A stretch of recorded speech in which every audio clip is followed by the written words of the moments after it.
is your no bullshit guide to a happier life. Quick, but not necessarily easy tips to help you to squeeze every last drop of enjoyment out of your business and your life. My name is Helen Calvert. I'm a coach, a business owner and a parent, and I'm so happy to be here with you. I do swear occasionally, as the title suggests, so pop in your headphones if I'm not safe for little ears. Ready to go? Let's do this. This episode is sponsored by Liz Reddish of Well House and the Holistic Health Network. Are you a holistic health practitioner or interested in the world of holistic health? Liz Reddish has the networking event for you. Held twice termly, the Holistic Health Network is an online networking community for everyone interested in holistic health and in connecting with like-minded people. These 90-minute Zoom sessions include a guest speaker and time for a Q&A, plus an opening guided rebalancing from Liz, and they are, of course, all hosted in Liz's calm and nurturing style. You will also see yours truly at many of them, if I can attend. Spending time with Liz is always so nourishing.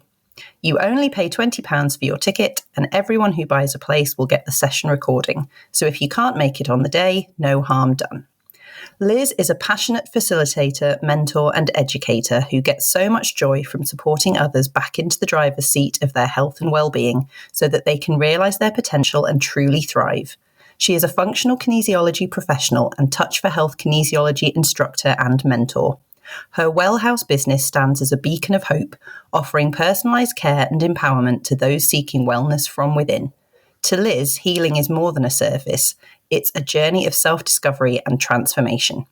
Head to devonwellhouse.co.uk/HHN sign up to find out more, or check out the links in the show notes for this episode. Hello, and welcome to this episode where we're going to be talking about what is autistic burnout.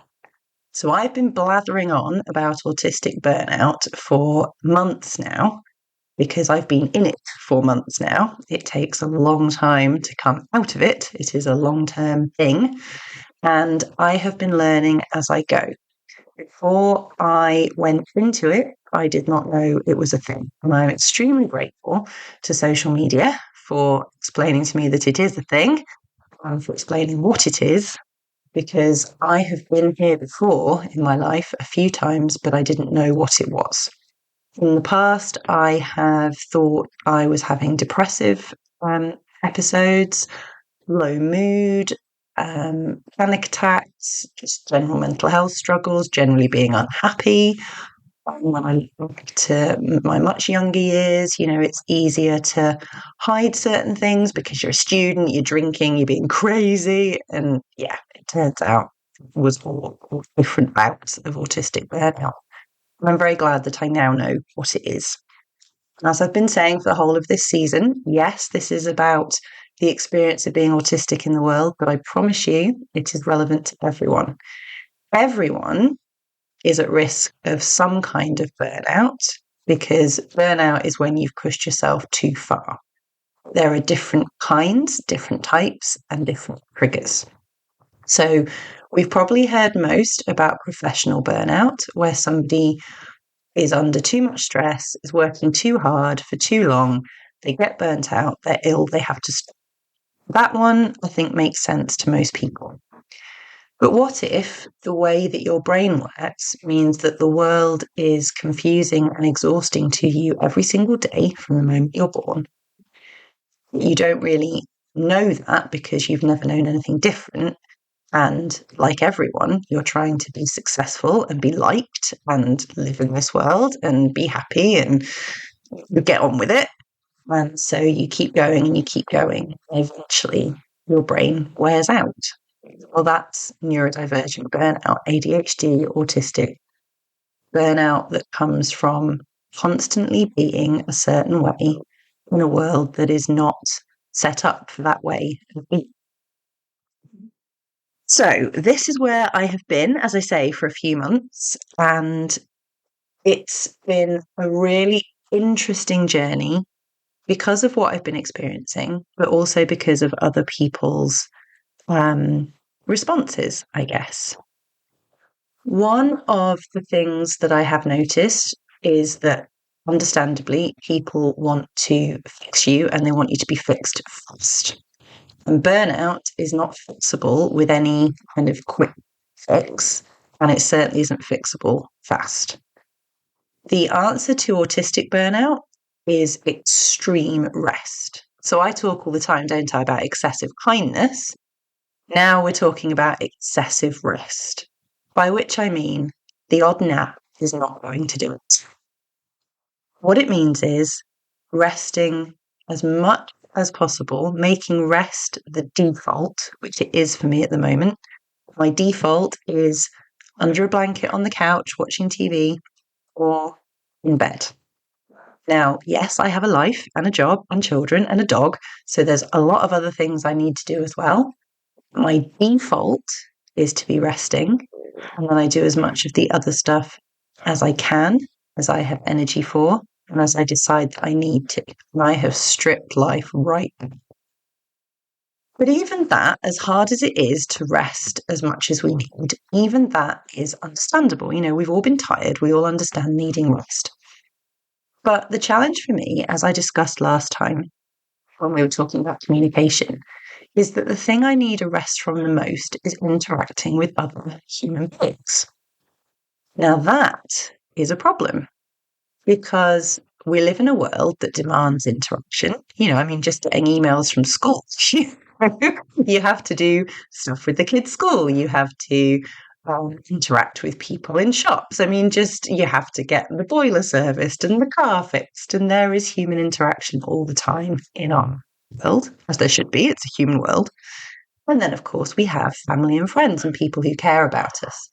And the way that being cared for is so often expressed, again, completely understandably, is by people communicating with you. When you can't communicate, others find that very challenging because they understandably want to find the best way to communicate with you. So maybe if they say this or send that or do the other, and how can they help? And what you want is for them to just stop. And of course, that's hugely challenging because normally if someone says to you, stop talking to me, it means that they don't like you. It means there's a problem, right? Like, you know, remember back in the day, we'd send people to Coventry. That was the expression, wasn't it? When you weren't speaking to someone. It's a problem. And yet for me in autistic burnout, it's actually an expression of love because I don't want to say things that are incorrect, that I don't mean. I can't express myself accurately or even very well at all at the moment. So I definitely don't want to fall out with people because I've said the wrong thing, blurted something out, said it imperfectly. But also, literally just communicating, conversing back and forth is utterly and completely exhausting for me. And it's got nothing to do with how much I like you or don't. It really hasn't. I mean, I haven't communicated with people I don't like for many years. I'm too old for that nonsense. So, you know, it really doesn't have any bearing. But it's so challenging because, of course, then your relationships are at risk and none of us want to be alone. And it's terrifying to think of being abandoned by people. And this is where autistic burnout is so different. Because if I was burnt out because of work stress, I would still be able to chat to people, you know, probably from my bed in my PJs, you know, probably a bit tearful, all the rest of it, but I'd still be able to communicate. But it's unbelievably challenging right now. Now, I have a certain amount of energy every day, and I use that to run my business, look after my children, run my household, look after my dog, and keep my relationship alive. That is enough. So I absolutely do not have anything left to give for social obligations, friendship, chat, chit chat. I literally have nothing. And it's so hard to explain that to people. And inevitably, you know, some people are going to be offended and upset, and it's going to go really wrong. How is this relevant to everyone? Because, of course, not everyone is neurodivergent, and even people who are will not necessarily be in this situation. Well, the thing is, how many people are in this position and don't know it? Or how many people in your life are in this situation and you don't know it? So again, last time we talked about communication and how important it is and how often things break down. Do you have people in your life who have been navigating a world that actually is not brilliant for them for such a long time that their communication skills have either completely deserted them or they communicate in a way that is really unhelpful for you, is helpful for them? And can we start thinking about this in terms of burnout? Like their engine is literally worn down by trying to communicate with the world. How would that make your life different and your responses different if you could see that in people and see it in yourself? Because I can't believe that even neurotypical people don't get exhausted sometimes by the rigors of communication. I know so many people hate email, or perhaps you hate voice notes, or perhaps you hate text messages, or perhaps you hate phone calls. I don't like phone calls. What kind of communication doesn't work for you, but you feel you have to do it? How exhausting is that? And what can we do to make our needs more understood in that way, so we're not constantly exhausted by the ways in which we feel we should be communicating? Because you know me, I don't like shoulds at all. Now, we haven't had one of these yet this season, but we're going to do our mindset block alert for this episode. And that is, burnout, am I faking? Because this is another joyful aspect of the burnout experience. So you would think that you would be in burnout, and you would recognize it, and then you would do what you needed to do to come out of it. It would be hard, but then you'd come out of it, and then it's done. Yeah, unfortunately, it doesn't work like that because our brains are absolutely bested on occasion. And what happens is every couple of days, you get the self-doubt. Am I faking? Am I just lazy? If I just got up and got on with it, would I be okay? Do I just need to buck up my ideas, pull myself together, get a grip? And it's a real problem. And the doubt sets in. And either you end up with doubt and self-loathing, or you start to believe the doubts and you push yourself too hard, you fall back over it. Now, the problem with this is the stories that we have about burnout and stress and mental health and different things like that. I suspect that in years gone by, what I'm going through right now might have been characterized as a nervous breakdown. There's probably a medical definition of what a nervous breakdown is, but it feels to me like one of those phrases people just use. Like, oh, they've had a nervous breakdown. You're like, well, wait, what do we mean? Burnout? Do we mean suicidal? Do we mean panic attacks? Like, what exactly are we talking about here? But if we talk about those sorts of things, some kind of crisis, like a mental health crisis, we imagine people in bed, unable to move, constantly in tears, or shuffling around the streets, mumbling to themselves, clearly having lost the plot, or one of those sorts of phrases. But actually, most people will carry on functioning through all kinds of stuff. You may have heard of functional alcoholics, functional drug addicts. There are people who can have these problems and keep living their lives. And it's the same with burnout and mental health and neurodivergence.